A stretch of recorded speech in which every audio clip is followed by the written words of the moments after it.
Rockzone reunion. Good evening, everybody. I'm Randy Alderman, and we heard some autographs. Turn up the radio and Judas Priest Turbo Lover. It is the Rockzone reunion. I can't believe it's been 25 years. With me right now, Mike G, Mike Greenwood, Mike in the Land of Steel, and DJ Alex, Jeff Alexander, all the way from Kansas City to come out here and join us for the Rockzone reunion. How you guys doing? I'm doing all right. Jeff, how's it going? I'm okay. I'm kind of nervous.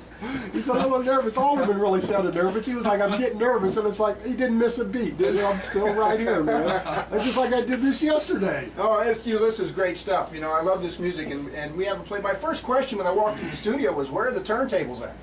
Yeah. Well, you looked at some of the old pictures, and I had comments like, wow, turntables, cool. Right. Yeah, you know, the Rockzone was so great, you know, and just it's been off the air for 20 years. It's hard to believe, but you know, the music lives on, and it's great. And when John and Ellie Kennedy asked us if we wanted to, if we could do this as part of the 25th anniversary, it was yes, no brainer. I've been looking forward to this for, gosh, a long, long time, and now we're here. Yeah, I know. You're always like, hey, come on, man, let's get together and do this. When are we going to do the Rockzone again? And it's like, well, I don't know, whenever you want to, man.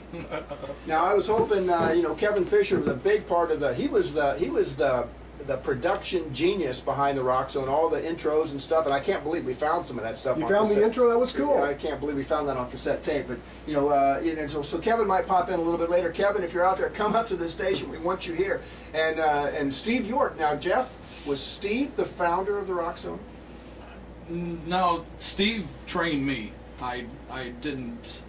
Man, I He wondered what trained me happened. on the radio on my first day. I think it was like January 1st of '85.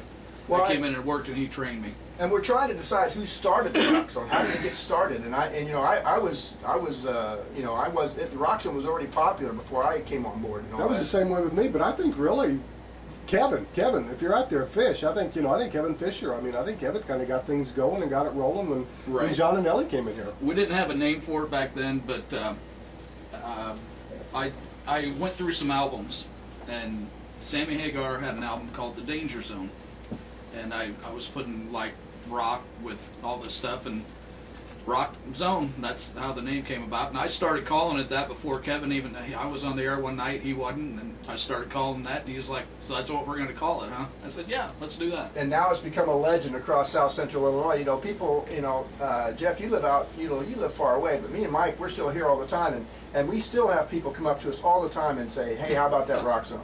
Yeah, isn't that great? It's so funny. Now, for you out there listening tonight, you know, we do have a Rockzone reunion Facebook page. So just go to Facebook and type in Rockzone reunion if you want to see what what these old guys looked like 20 years ago when we did the zone. You know, I had hair, so did Jeff, so did Mike. And now today, and 25 years later, and we had turntables back then. And we had CDs kind of came along, and we got a little clip we'll play a little bit later. But right now, let's get back to the music. How about let's start it up with some Cinderella and Shake Me.